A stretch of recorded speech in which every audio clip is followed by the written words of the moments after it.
Vous écoutez Le Livre d'or, un balado qui vise à commémorer la fondation du groupe de recherche et d'études sur le livre au Québec.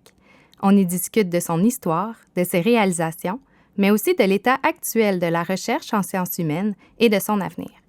Fondé en 1982 par les professeurs Richard Giguère et Jacques Michon, le groupe de recherche et d'études sur le livre au Québec, le GRELQ, s'intéresse aux gens et aux métiers du livre, à la situation du marché du livre ancien et contemporain, aux usages du livre, aux archives éditoriales. Je suis Maxime Bolduc, doctorant et auxiliaire de recherche au GRELQ. Je suis Caroline Boivin, doctorante et auxiliaire de recherche au GRELQ. Une fois par mois, on vous invite à découvrir la signature d'individus qui ont joué un rôle déterminant dans l'évolution ou les réalisations d'un groupe de recherche quarantenaire. Dans l'épisode d'aujourd'hui, on rencontre Anthony Glinoer pour discuter de la revue qu'il dirige, Mémoire du livre, Studies in Book Culture. Anthony Glinoer est professeur à l'Université de Sherbrooke. Il est co-directeur du GRELQ et il est également responsable administratif des programmes en édition sur le campus de Longueuil de l'Université de Sherbrooke. Ses travaux ont porté principalement sur l'histoire de l'édition, sur l'étude des représentations de la vie littéraire et sur les groupes d'écrivains et d'artistes. Anthony Glinoer a également dirigé le projet Socius, qui a produit donc des rééditions de classiques de la théorie sociale littéraire, des bibliographies rééditées ou originales et un lexique de concepts.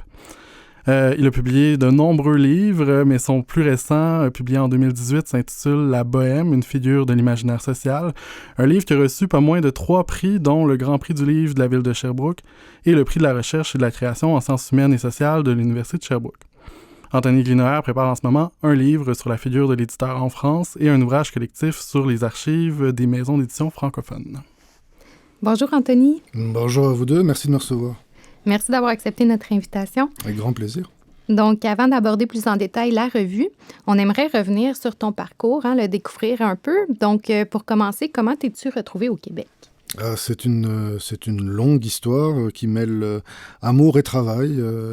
Ma première arrivée au Québec date de 2004 et c'était la rencontre avec celle qui allait devenir la mère de ma fille, mon ex-femme en fait. Et j'ai effectivement par ailleurs commencé un post-doctorat et puis j'ai passé 2 ans au Québec et puis je suis parti pendant 5 ans à Toronto où j'ai été prof et puis je suis revenu au Québec à Sherbrooke pour le poste que j'occupe maintenant. Et puis, comment es-tu atterri dans la recherche en littérature? Autrement dit, qu'est-ce qui t'a amené à t'intéresser à l'histoire du livre là, en particulier? Je suis un oiseau rare, je crois, parce que à l'âge de 15 ou 16 ans, et moi qui ai une fille de cet âge-là, je sais bien à quel point c'est rare les gens qui savent où ils vont, mais à l'âge de 15 ou 16 ans, je pense que je savais très exactement où je m'en allais. Et après ça, j'ai fait de nombreux déplacements dans mon existence, mais finalement pas tellement dans le sens de ce que je voulais faire, c'est-à-dire que je savais que je voulais étudier la littérature, je savais presque dans quelle perspective je voulais l'étudier. Mais c'est moi aussi, là, comme Marie-Pierre et José, avec qui vous avez parlé avant, ce sont des cours lors de mon premier cycle, ce qu'on appelait la candidature en Belgique, là où j'ai fait mes études. Un cours là aussi de sociologie de la littérature qui m'a amené à me positionner et à me questionner sur tous ces enjeux-là. Et puis j'ai commencé à réfléchir et à travailler dans cette perspective-là quand j'ai fait mon mémoire à Bruxelles. Et puis après ça, je suis parti à Liège et là aussi dans une perspective de travail qui était sociologique, mais plus tournée vers l'analyse de texte.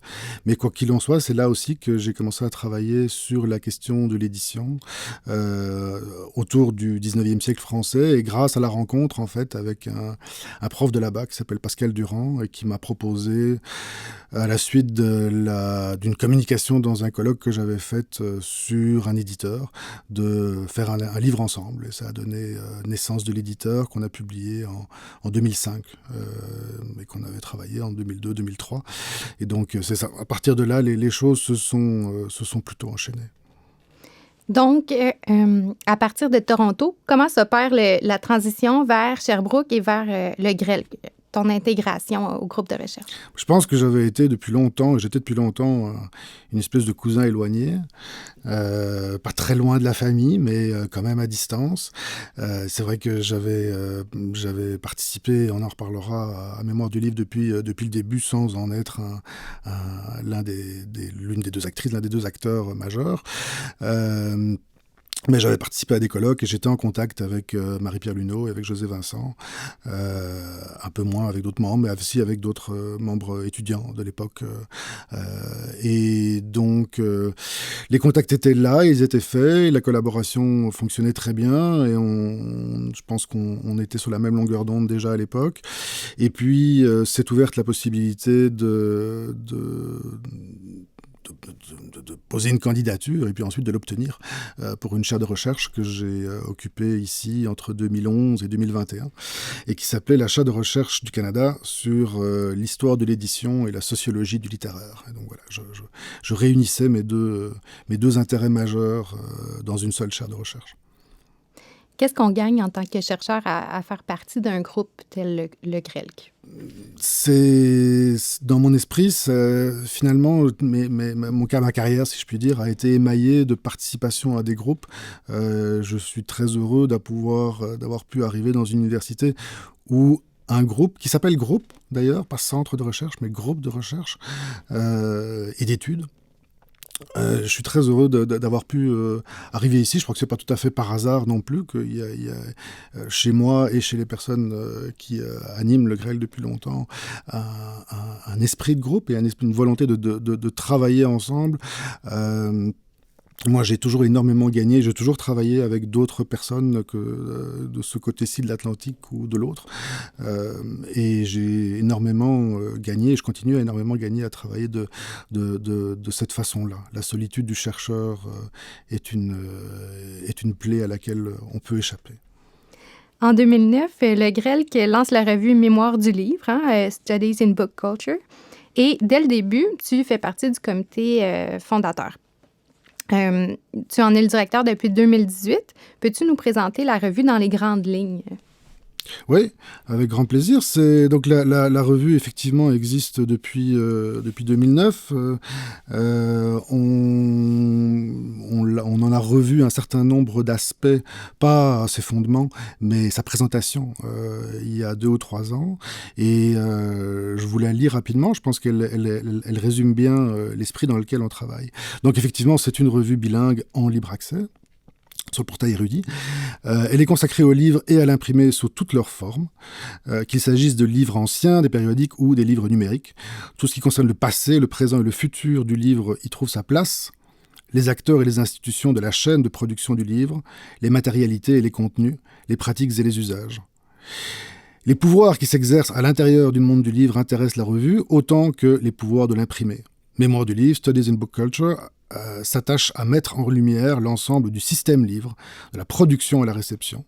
On analysera ainsi chacun des maillons de la chaîne, de l'acteur au lecteur, en passant par l'éditeur, le diffuseur, le traducteur, le libraire ou encore le bibliothécaire. Résolument interdisciplinaire, et on précise, histoire, études littéraires, économie, sociologie, etc.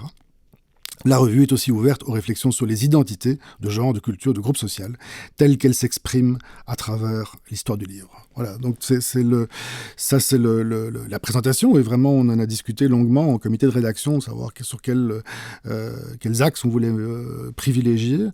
La revue, par ailleurs, paraît donc 2 fois par année, quand tout va bien. Là, on connaît un tout petit retard, enfin pas si petit que ça, mais on essaie de le résorber. En fait, c'est un retard pandémique, tout le monde connaît ça pour l'instant. Mais donc normalement 2 parutions par année. Et la spécificité peut-être de cette revue-là au niveau de son organisation, c'est qu'elle a un comité, une espèce de comité de direction où se retrouvent, outre moi comme directeur, Marie-Pierre Luneau et José Vincent, qui sont donc les 2 fondatrices de la revue. Marie-Pierre a dirigé la revue pendant 10 ans, et Eli McLaren, à qui vous aviez parlé également. Et donc ces personnes-là interviennent souvent dans des cas particuliers, dans des cas difficiles où moi, en tant que directeur, je pense que j'ai vraiment besoin de conseils sur, notamment en 2020, lorsqu'il s'est agi de décider de ne pas publier un second numéro cette année-là, parce qu'on était en avril-mai 2020 et qu'il semblait impossible de pouvoir mettre ça sur pied à ce moment-là. Donc ce genre de décision-là.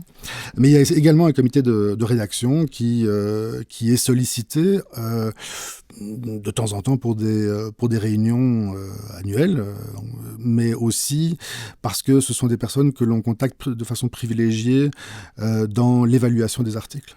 Et donc les membres du comité de rédaction ont un rôle très important dans l'évaluation que l'on dit interne de chacun des articles qui est proposé, ce qui est important également pour pouvoir trancher quand c'est nécessaire.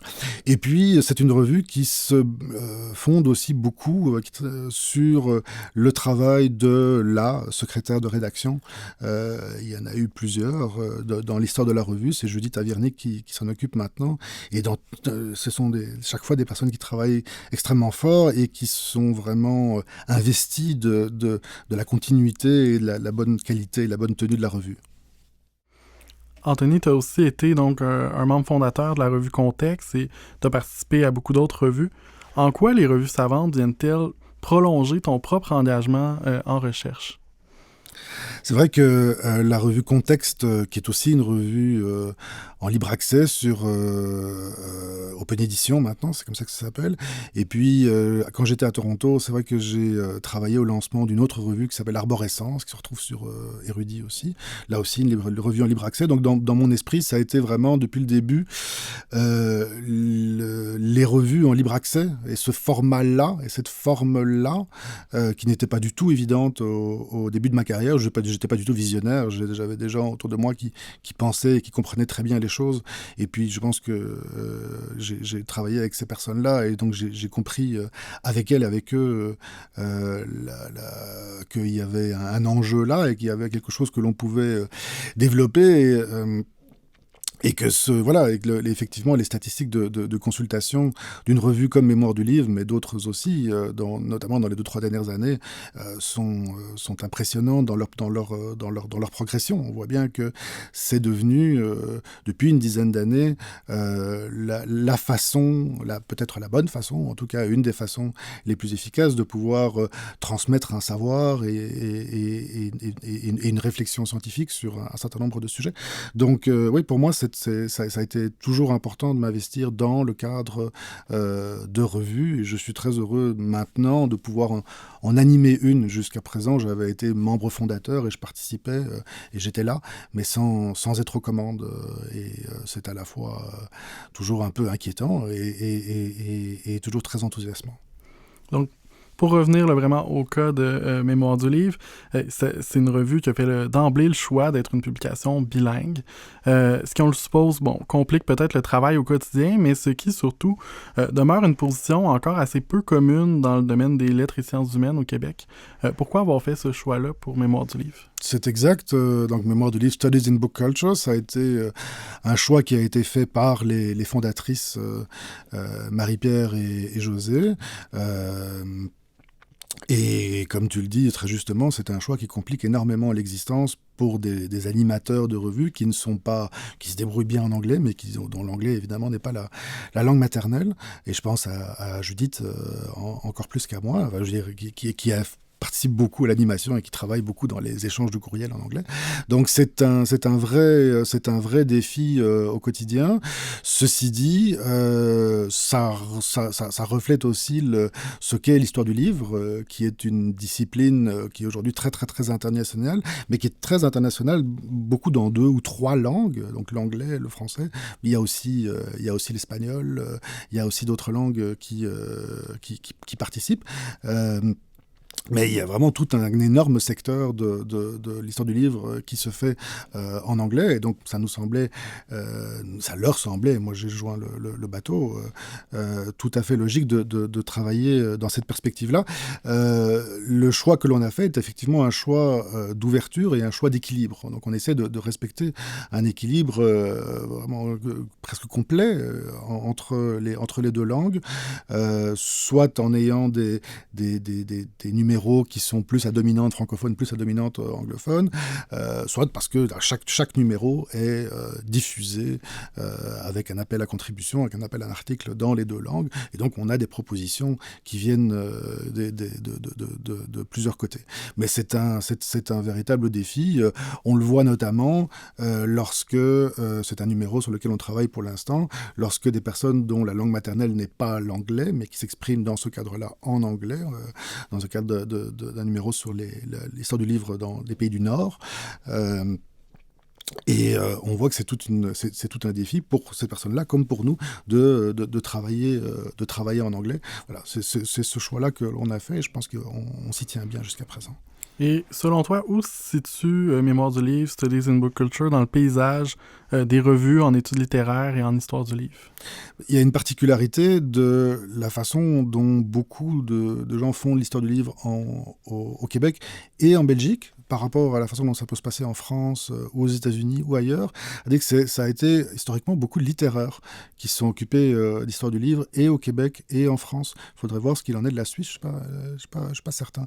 Alors qu'en France, c'est beaucoup des historiens ou des sociologues, et dans le monde anglophone, aux États-Unis et en Grande-Bretagne, sont beaucoup des bibliothécaires ou des historiens là aussi.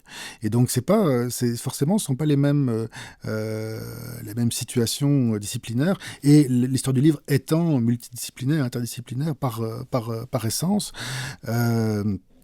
ça amène ces rencontres-là entre disciplines. Mais effectivement, donc la revue est en train véritablement de se positionner au cœur de la façon dont on fait l'histoire du livre aujourd'hui. On le voit avec les propositions qu'on reçoit, et on voit avec les numéros que l'on publie, qui viennent de plus en plus d'un peu partout dans le monde, et dans différentes situations professionnelles.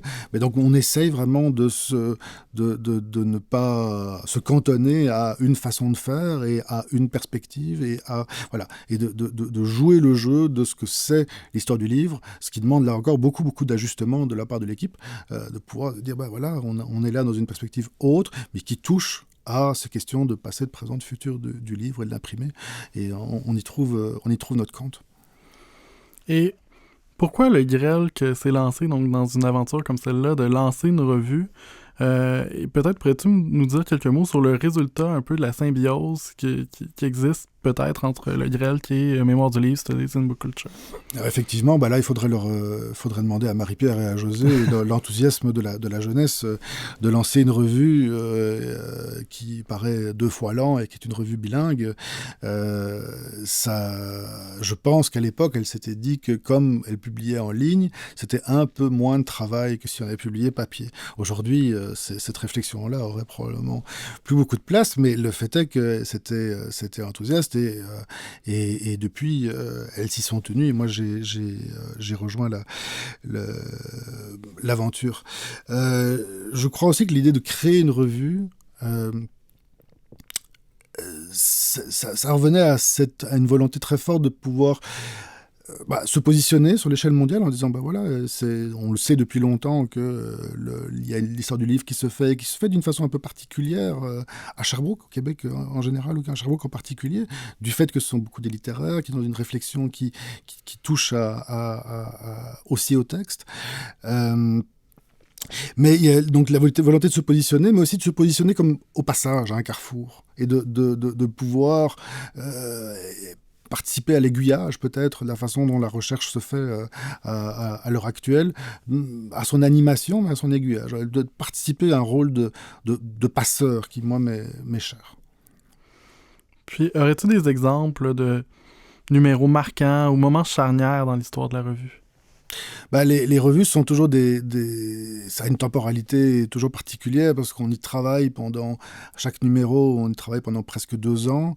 Et puis, ça paraît quelques mois plus tard, mais on est déjà parti de travailler dans le numéro suivant. Donc, on est toujours un peu en décalage par rapport à ce qui se fait au moment même. Mais je citerai le numéro sur la littérature sauvage qui a été publié en 2016, le volume 8, numéro 1. Et je le citerai parce qu'il va y avoir bientôt, dans la suite, donc on est 5 ou 6 ans après, c'est un numéro qui avait été dirigé par Denis Saint-Amand, et il a de la suite dans les idées, puisqu'il crée un observatoire de ce qu'il va appeler de ce qu'il appelle la littérature sauvage, donc toute la littérature qui se fait hors le livre. Et on était heureux d'avoir accueilli ce numéro-là, et ça se poursuit. Sinon, je citerai quand même avec grand plaisir les articles, j'ai fait mon petit devoir, et j'ai été voir les articles qui avaient attiré le plus de lecteurs et de lectrices au cours de l'année 2011. Alors, je vous donne les auteurs et les titres, sans me poser la question de savoir pourquoi est-ce que ceux-là ont attiré tellement plus que les autres, mais ils sont fort en avance. Alors voilà, je vous les cite. Florence Rio, c'est l'autrice de celui-là, Le livre augmenté pour une innovation technique et narrative, qu'on avait publié en 2014, je vous passe les références. Le livre utopique de Jean-François Vallée, publié en 2013. L'écrire femme, selon Virginie Despentes, de Brigitte Weltman-Aron, 2018. Et puis, les éditeurs d'Afrique francophone sur l'échiquier du Glocal de Raphaël Thierry, dans un numéro d'ailleurs que j'avais co-dirigé en 2019. Voilà, ce sont les stars de Mémoire du livre pour l'instant. Merci pour les stars. Alors, sortons un peu du sujet des revues. Tu brasses beaucoup de papier, qu'ils soient virtuels ou non. Tu as été à la tête du projet Archives éditoriales. Pourrais-tu nous dire en quelques mots de quoi il en retourne de ce projet?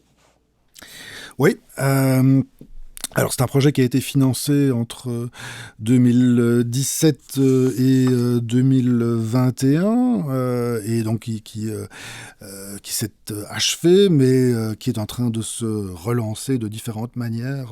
J'espère qu'on aura l'occasion d'en reparler dans les années qui viennent.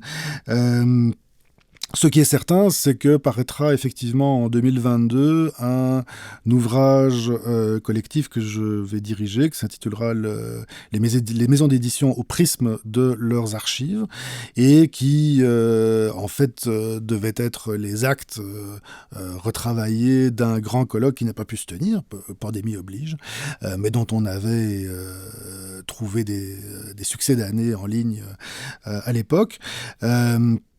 C'est un projet qui me tient beaucoup à cœur, notamment parce que c'est un projet international qu'on a tenu avec des Français, des Belges, des Suisses, des Québécois et des Canadiens anglais, des Canadiens français, pardon, mais du Canada anglais. Et donc sur les archives éditoriales, sur la façon d'y réfléchir, sur la façon de les valoriser, sur la façon de les inventorier aussi. Qu'est-ce que ça nous dit que ces archives-là, qu'est-ce qu'elles ont de particulier, comment est-ce qu'elles nous permettent de comprendre autrement la façon dont le livre se fait, puisqu'on est là vraiment au cœur de la machinerie. Et donc je renverrai les personnes intéressées à la plateforme archiveséditoriales.net, qui est la plateforme avec laquelle on a beaucoup travaillé, et sur laquelle se retrouvent toutes les informations sur le projet, mais aussi des vidéos de présentation des différents fonds d'archives, des expositions, etc. On l'a dit en introduction, tu es en train de préparer un livre sur la figure de l'éditeur. Peux-tu nous parler un peu de ce projet qui t'anime en ce moment? Oui, j'ai annoncé effectivement il y a 2 ou 3 ans de façon très, très imprudente que je préparais un livre sur le sujet. C'est toujours très imprudent parce qu'il faut annoncer le livre quand on l'a déjà fini, parce que sinon on se met de la pression pour le finir. Or je suis très loin de le finir. Donc effectivement j'essaie de reprendre un peu l'enquête que j'avais mené avec Pascal Durand le livre a été publié il y a 15 ans, mais la recherche date presque d'il y a 20 ans, sur la naissance de l'éditeur. Donc on travaillait exclusivement sur le début du 19e siècle. Et depuis, j'ai continué à rouler ma bosse, mais j'ai continué à réfléchir à ces questions-là, et notamment en restant dans le cadre français pour le coup, mais en élargissant énormément l'empan historique. Donc j'essaie de réfléchir à ce que c'est qu'un éditeur, ce que ça fait qu'un éditeur, mais aussi comment ça parle à un éditeur, parce que ça parle beaucoup, même si c'est une parole que l'on entend peu, mais ça parle beaucoup, et en fait, ça parle beaucoup particulièrement depuis une trentaine ou une quarantaine d'années. Et donc, il se fait que les deux grandes périodes d'intérêt du travail que je suis en train de faire, c'est le début du XIXe siècle et la fin du XXe et le début du XXIe. C'est les deux grands pôles. Et donc, c'est ça. J'essaie de comprendre comment ça parle et puis aussi quelle image se retrouvent, quels imaginaires du livre et de l'éditeur se retrouvent à même la fiction. Parce qu'on voit que là encore, dans ces deux périodes-là, le début du XIXe siècle et la période d'aujourd'hui, ce sont des périodes où on retrouve des éditeurs un peu partout dans la fiction. J'essaie de comprendre pourquoi, j'essaie de comprendre ce que ça nous dit du livre et de la littérature dans ces époques-là. Anthony, on est très heureux que tu te sois prêté au jeu de ce balado et on invite bien sûr les auditrices et auditeurs à consulter la revue Mémoire du livre, Studies in Book Culture, qui est disponible en libre accès sur Érudit. Avant de se quitter, on a coutume d'inviter les visiteuses et les visiteurs à signer le livre d'or du GRELC, donc autrement dit, à nous livrer une phrase ou une citation qui, pour eux, résume l'esprit du groupe. Les mots de la fin sont donc les tiens. D'abord, avant de les prononcer, je vous remercie tous les deux beaucoup de votre accueil, de votre générosité. Et je dirais festina lente, qui signifie hâte-toi lentement, qui me semble quelque part bien résumer l'esprit dans lequel on travaille. C'était aussi la devise du grand éditeur imprimeur vénitien Aldmanus. Merci à vous deux. Merci. Anthony. Cette série de balados est réalisée en collaboration avec l'École de musique de l'Université de Sherbrooke. La captation a été réalisée par Ismaël Chagnon et l'indicatif musical a été composé par Valérie Lambert-Fréchette.